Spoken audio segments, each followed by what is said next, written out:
Hey there. Welcome back to another scary, no sleep reading. Today's story was written by Reddit user poloniumpoisoning, and its title, Rules for Kids and Employees at the Saint Alphonsus Orphanage. Congratulations on your new job. We hope that your time as a resident teacher at the Saint Alphonsus Orphanage is a rewarding and easy experience. To help with the latter, here's a set of rules you absolutely must comply with, as well as make sure all the kids under your care follow. If you see a child endangering themselves and don't follow protocol, you'll be fired with no previous notice. If you fail to follow the rules for teachers and residents in general, let's just say that unemployment won't be a concern anymore. General rules for residents. 1. Curfew is 9 p.m. No exceptions. Adults who need to be out after this time need to let Mrs. Johansson know beforehand, and only return after 6 a.m. By 11:11 p.m., all the lights should be off, except at the large chandelier in the dining hall, which should be turned on at all times. Every resident is under obligation to report the malfunction of any lamp around the building. 3. The janitor, Mr. Dracul, is to be called at any moment for emergencies, day or night, except during 3:33 a.m. and 4:44 p.m. If something requires his attention between these hours, Mrs. Johansson should exceptionally be called. It's encouraged to let Mr. Dracul know that the front gate is open if you happen to see it from the window. But don't actively try to see it, and don't ever look outside from any window located on the second floor's south wing.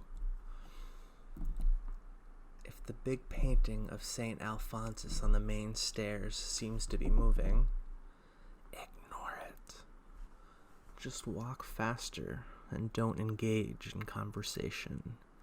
He's harmless, but can be a handful if you let him escape. The Mass on Mondays is mandatory for all residents, except the ones from the 4th floor and eventual visitors. No one is allowed to leave the chapel before 10:31 a.m.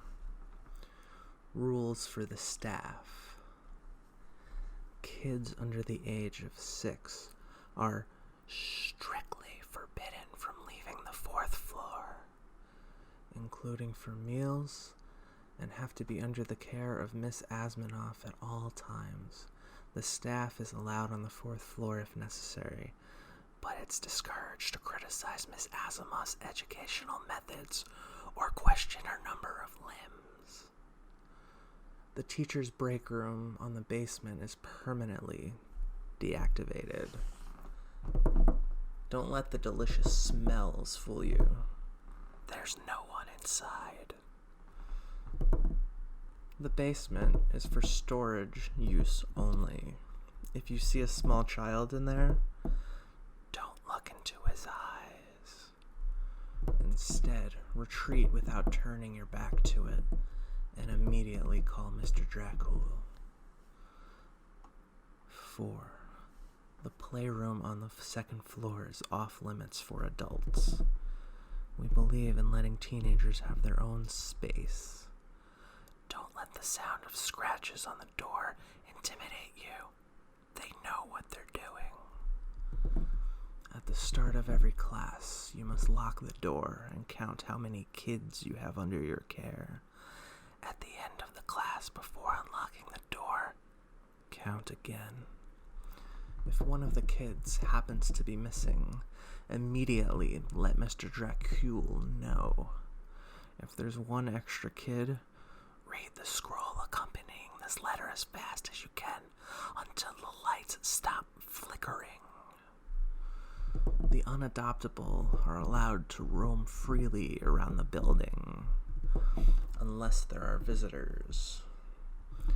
It's easy to spot them, as they use very distinctive crimson cloaks. There's no harm in talking to them, and they're actually quite friendly, as long as you don't try to peek under their mantle. However, if you see one of them while you're with a potential parent, just break a bottle of holy water by throwing it on the floor. Do not hesitate to do this, as your room is supplied with 12 bottles of them per week. Rules for the children. Skipping classes is obviously against the rules, but skipping classes on Wednesdays means a fate worse than death itself. If you see yourself outside of the classroom on a Wednesday during school hours, immediately seek shelter in the chapel, and only leave when you stop hearing chanting. 2. It is strictly forbidden to shower in the boys' bathroom on floor 3.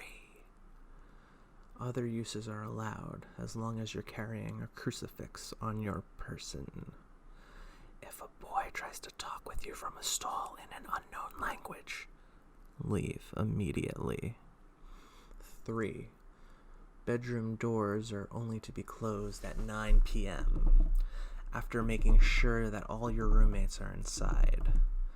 Always check their lips, and under no circumstance allow a fellow to enter the bedroom if their mouth is blue, or if you don't recognize them.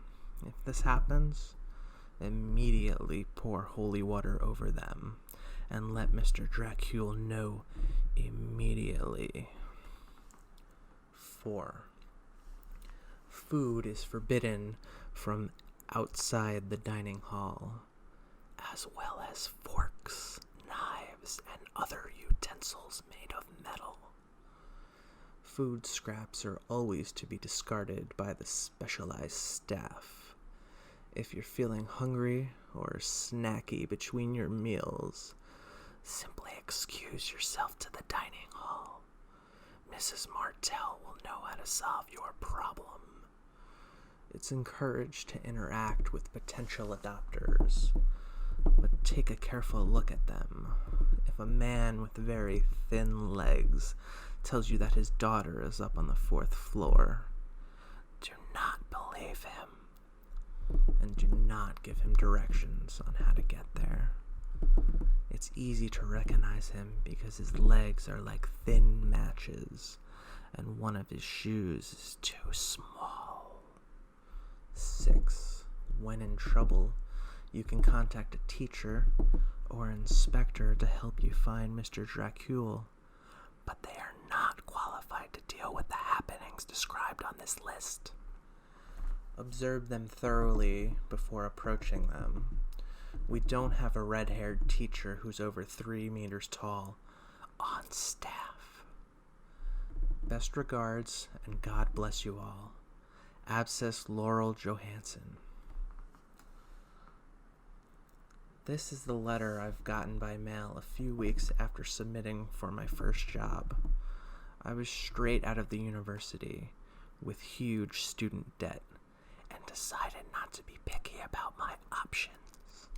Besides, I lived on an orphanage myself when I was 7, and the nuns took great care of me, so it felt like some karmic opportunity to give back.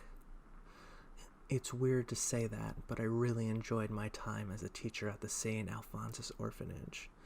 It was great to feel like I was making a difference for those kids who had no one else. All of them were incredibly well behaved, almost like they spent the early years of their childhood under military training. The staff consisted of 8 teachers, around 20 nuns, commonly referred to as inspectors, the kitchen/cleaning staff, and the ever-present Mr. Dracule.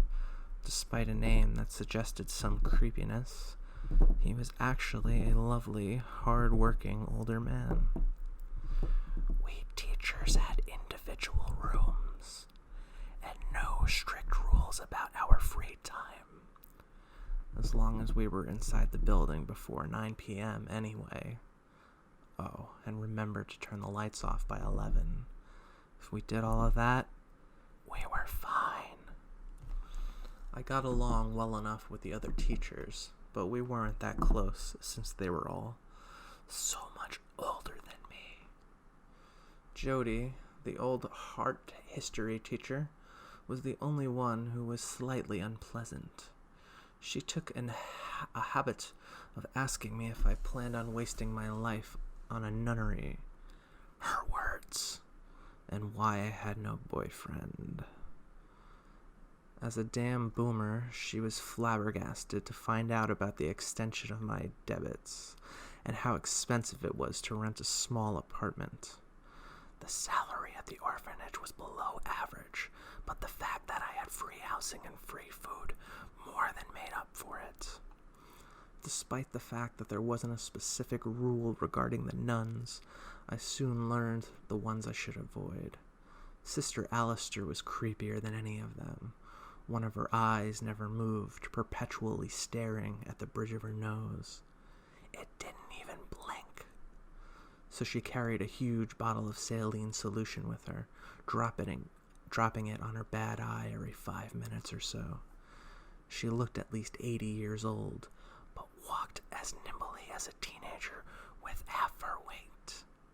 One day she simply vanished.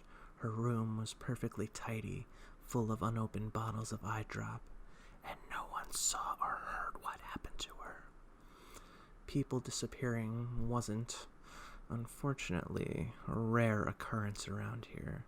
However, every time it happened, there was a lot of talking between the kids and teachers for days. Jane Alistair was simply forgotten, like she never existed. To this day, I still don't know if she was some sort of supernatural being or just a misunderstood woman with a simple physical defect. Being a physics/science teacher, it took me a while to admit that the paranormal was between us. It was only my first month as a teacher that I witnessed something that I can't explain. I was going up the stairs around 10:30 p.m. I stayed a little too long at the library, reading the 7th grade papers. Everything was too empty, too quiet. "What a lovely young lady!" a cheerful, masculine voice shouted behind me. Suddenly, there was an otherworldly, compelling atmosphere. I almost couldn't resist turning back to look at him. I opened my mouth to reply as a little red light twinkled on the background of my brain. What was it again? I felt my body in slow motion, then someone shoved me so hard I almost fell face first on the steps. "Silly girl, haven't you read your admission letter? Alphonsus, leave at once." It was Abscess Johansson. Her authoritative figure made me feel both scared and relieved, and I remember pathetically begging her not to fire me. "I'm not firing you. You didn't talk to him. If being about to disobey the rules got people fired, I will need to close down this orphanage." "Madam, I'm so sorry." "Suzanne, you're a good teacher and the children like you. Be more careful and you'll have a bright future ahead." I was more careful. Over the next year, the only incident I had happening with me was realizing one of my students was missing during class, with the door locked. I didn't understand how it happened, and I still don't, but I immediately let Mr. Dracule know, and Anthony was found safe and sound.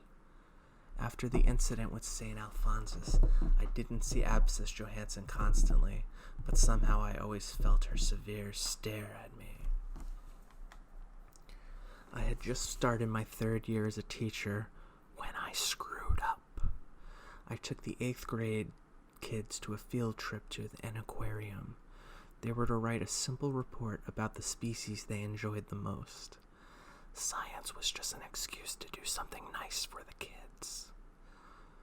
All of them used the opportunity to buy themselves some candy, sodas, and other treats we had only on special occasions back at the orphanage. I forgot to check their pockets and backpacks as we returned. That was mistake number 1. Then I saw one of my favorite students eating a chocolate bar on the playground, and my first impulse was deciding to turn a blind eye to it. After all, candy hardly qualifies as food, right? As soon as I realized why I shouldn't do that, I started running towards him. But it was too late. Something had awakened. It's been 6 years, and I still can't forget the crunching sounds as the earth itself seemed to come to life and swallow Anthony whole, chewing pleasantly on his little bones. I'm tormented by whether I'm awake or sleeping. I was terrified to report the incident, and decided to hide what I witnessed until I calmed myself down. But Abscess Johansson knew. She knew every single thing that went by in her orphanage. As to how, I have to mention that as she summoned me to her office to fire me, I noticed something in the corner of her mouth, the slightest chocolate stain.